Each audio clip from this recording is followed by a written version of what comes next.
Bonjour tous. Dans cette vidéo, nous allons voir la notion de fonction holomorphe sur un ouvert. Cette notion a plusieurs applications en analyse et algèbre. Commençons par rappeler quelques notations. Oméga désigne un ouvert non vide de C. Oméga tilde, c'est l'ensemble des x, y dans R carré tel que x plus y appartient à oméga qui est un ouvert de R carré. F est une application de oméga vers C. F tilde, l'application de oméga tilde dans C qui a x, y associé f de x plus y, fonction à deux variables. P de xy, c'est la partie réelle de f tilde, et Q de xy est la partie imaginaire de f tilde de xy. Alors, si on prend l'exemple de la fonction qui a z associé z carré, nous avons oméga tilde, oméga c'est c, donc oméga tilde c'est r carré, et f tilde de xy, c'est x carré moins y carré plus 2i xy, car z carré s'écrit x plus y au carré, qui est égal à x carré moins y carré plus 2i xy. Si on prend la fonction f de c étoile dans c qui a z associé 1 sur z, alors oméga c'est c étoile, oméga tilde c'est r carré moins 0, 0. Et f tilde de xy c'est x sur x carré plus y carré plus i fois moins y sur x2 plus y2. Car 1 sur z, c'est 1 sur x plus y, qui est égal en multipliant par le conjugué x moins y sur x2 plus y2. Alors, donnons la définition d'une fonction holomorphe. Soit oméga un ouvert de C, on dit qu'une fonction f est holomorphe sur oméga lorsque f est C dérivable sur oméga. La fonction dérivée f' est continue sur oméga. Donc, il faut avoir les deux conditions, fc dérivable sur oméga et la fonction dérivée f' est continue sur oméga. On note alors h dans oméga, l'ensemble des f dans oméga dans C, tel que f est holomorphe sur oméga. Voici quelques exemples. La fonction z dans zp est holomorphe sur C car on a vu que sa dérivée, elle est dérivable de tout point et sa dérivée, c'est p zp-1 si p supérieur ou égal à 1 qui est continu. Et pour p égale à 0, ça donne 0 qui est aussi continu. La fonction z dans 1 sur z est holomorphe sur C étoile car f' c'est moins 1 sur z carré et elle est continue. F qui est z dans z bar est continue mais non holomorphe parce qu'on a vu qu'elle est nulle part C dérivable. Dans le théorème suivant, on va voir les conditions de Cauchy-Riemann pour qu'une fonction soit holomorphe sur un ouvert. Les assertions suivantes sont équivalentes. F est holomorphe sur oméga. F tilde est de classe C1 sur oméga et quel que soit xy dans oméga, la dérivée partielle de f tilde par rapport à y en xy, c'est i fois la dérivée partielle de f tilde par rapport à x en xy. C'est aussi équivalent à P et Q sont de classe C1 sur oméga, et quel que soit xy dans oméga, la dérivée partielle de P par rapport à x, c'est la dérivée de Q par rapport à y, et la dérivée de P par rapport à y, c'est moins la dérivée de Q par rapport à x. Dans ces conditions, on a quel que soit z dans oméga, f' de z, c'est la dérivée partielle de f tilde par rapport à x en xy, qui est égale à moins la dérivée partielle de f tilde par rapport à y en xy. Alors, ces conditions s'appellent des conditions de Cauchy-Riemann. Exemple, étudions l'holomorphie de f de C vers C qui est z associé exponentielle z. On a quel que soit xy appartenant à R carré, f tilde de xy, c'est exponentielle de x fois exponentielle y, parce que exponentielle de z, c'est exponentielle x plus y qui est égal à exponentielle de x fois exponentielle y. Donc, f tilde est de classe C1 sur R carré, comme produit de deux fonctions de classe C1, et si on calcule la dérivée de f tilde par rapport à x, ça donne exponentielle x plus y, et la dérivée de f tilde par rapport à y, ça donne i exponentielle x plus y, qui est égal à i fois la dérivée partielle de f tilde par rapport à x. Les conditions de Cauchy-Riemann sont vérifiées, donc f est holomorphe sur C, et f' de z, c'est la dérivée partielle de f tilde par rapport à x, qui est égale à exponentielle x plus y, et ça c'est exactement exponentielle de z. Voici un deuxième exemple. On va prendre f de oméga égale l'ensemble des z dans C tel que le réel de z est strictement positif à valeur dans C, qui est z associé ln de module de z plus i arctangente de y sur x. On va étudier l'holomorphie de cette fonction. On a quel que soit xy dans oméga, f tilde de xy, c'est ln de racine de x carré plus y carré plus i arctangente de y sur x. Car le module de z, c'est la racine de x carré plus y carré. Donc f est de classe C1 sur oméga tilde parce que ces deux fonctions le sont. Et on a la dérivée partielle de f tilde par rapport à x, c'est x sur x carré plus y carré moins i fois y sur x2 plus y2 qui est égal à 1 sur z. Et la dérivée partielle de f tilde par rapport à y, ça donne y sur x2 plus y2 plus ix sur x2 plus y2 qui est égal à i fois la dérivée partielle de f par rapport à x. Donc, les conditions de Cauchy-Riemann sont vérifiées. Et par suite, en plus, les dérivées partielles ici sont continues. Donc, f est automorphe et quel que soit z égale x plus y, f' de z, c'est 1 sur z. Nous avons les mêmes résultats sur les opérations sur les fonctions holomorphes que ceux connus pour les fonctions de classe C1 d'une variable réelle. Si f et g sont holomorphes sur un ouvert oméga, alors f plus g est holomorphe sur oméga et f plus g', c'est f' plus g'.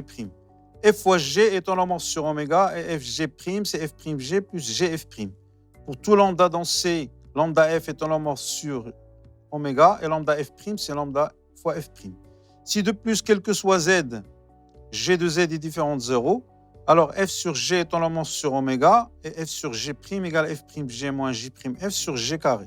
Si on prend maintenant le composé de deux applications f et g tel que f est holomorphe sur oméga 1 et g holomorphe sur oméga 2 avec g de oméga 2 incluant oméga 1, alors f rang g est holomorphe sur oméga 1 et f rang g', c'est f' rang g fois g'.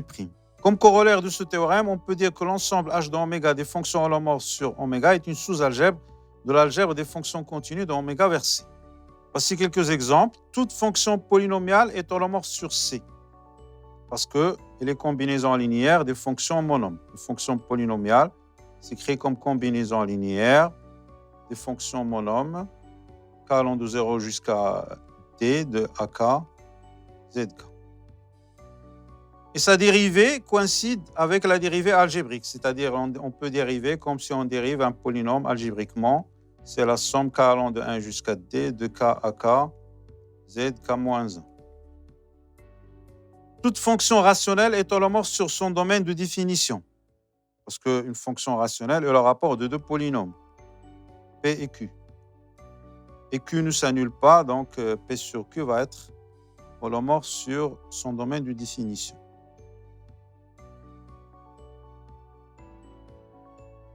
Nous terminons avec un théorème. Nous terminons cette vidéo par un théorème très important sur l'holomorphie de la somme d'une série entière. Nous avons la proposition suivante. Soit sigma n zn une série entière de rayons de convergence R strictement positifs, et on note f sa somme. Alors, f est holomorphe sur D0R. Et quel que soit z dans D0R, f' de z, c'est la somme de n de 1 allant de 1 à l'infini de n à n zn moins 1. F est même indéfiniment c dérivable sur D0R et quel que soit k dans n, quel que soit z dans D0R, la dérivée km de f en z, c'est la somme de n allant de k à l'infini de n fois n moins 1 fois n moins k plus 1 fois n zn moins k. C'est la même formule qu'on a vue pour les séries d'une variable réelle. Même formule pour la dérivée d'une série d'une variable réelle. De plus, nous avons quel que soit k dans n, ak c'est f km de 0 sur factoriel de k. Voici la preuve de ce résultat. Soit z0 un élément de D0R et R appartenant à R, vérifiant module de Z0 inférieur à petit r inférieur à grand R. Ça veut dire on va prendre Z0 dans le disque du centre 0 et de rayon petit r. Et on prend Z dans D0R moins Z0. Alors on a f de Z moins f de Z0 sur Z moins Z0, c'est la somme n allant de 0 à plus l'infini de AN facteur de Zn-1 plus Z0 Zn-2 plus jusqu'à Z0 puissance n-2z plus Z0 puissance n-1. Ça vient du fait que Zn-Z0 puissance n sur Z-Z0 égale à ce terme-là. Considérons la série d'applications sigma Fn où Fn c'est l'application de D0R dans C qui est Z associé à n fois Zn-1 plus Z0 Zn-2 jusqu'à Z0 n-1. Alors, on a chaque Fn est continu sur le disque D0R, le disque ouvert D0R. En outre, on a le sup pour module de Z inférieur à petit r du module de Fn de Z est inférieur à n, module de An Rn-1, car tous les termes de cette somme-là tous les termes de cette somme, vérifie Z0 puissance K, Zn-1 moins K va être inférieur à Rn-1. Et comme il y en a n termes, donc en faisant la somme, on va obtenir que le module de Fn de Z est inférieur à n module de An Rn-1. Comme petit r est inférieur à grand R, la série sigma n module de An Rn-1 est convergente, car la série sigma n An Zn-1 a même rayon de convergence que la série sigma n Zn. Et puisque petit r est inférieur à grand R, donc elle va converger. Cette série va être absolument convergente. Par la suite, la série sigma Fn est normalement convergente sur le disque D0R. Donc on a la limite lorsque Z tend vers Z0 de f de Z moins f de Z0 sur Z moins Z0. C'est la limite lorsque Z tend vers Z0 de la somme n allant de 1 à l'infini de Fn de Z0, qui est égale à la somme n allant de 1 à l'infini de n à n Z0 n-1. D'où f et c dérivable sur oméga f' de Z, c'est la somme n allant de 1 à l'infini de n à n Z-1 qui est continue sur le disque D0R, puisque c'est la somme d'une série entière de rayons de convergence grand R. Ainsi, f est holomorphe sur le disque D0 grand R. Voici quelques exemples. On prend la fonction qui est Z associée exponentielle Z. Alors, comme on a quel que soit Z, donc C exponentielle Z égale la somme de n allant de 0 à plus l'infini de Zn sur n factoriel, alors on peut dire que l'exponentielle de Z est holomorphe sur C, parce que le rayon de convergence de cette série, c'est plus l'infini. Si on prend f qui est Z associé à la somme n allant de 1 à l'infini de Zn sur n, alors elle est holomorphe sur le disque 0,1, car le rayon de convergence ici égale à 1. Cette vidéo est à présent terminée. Merci de votre attention et à la prochaine.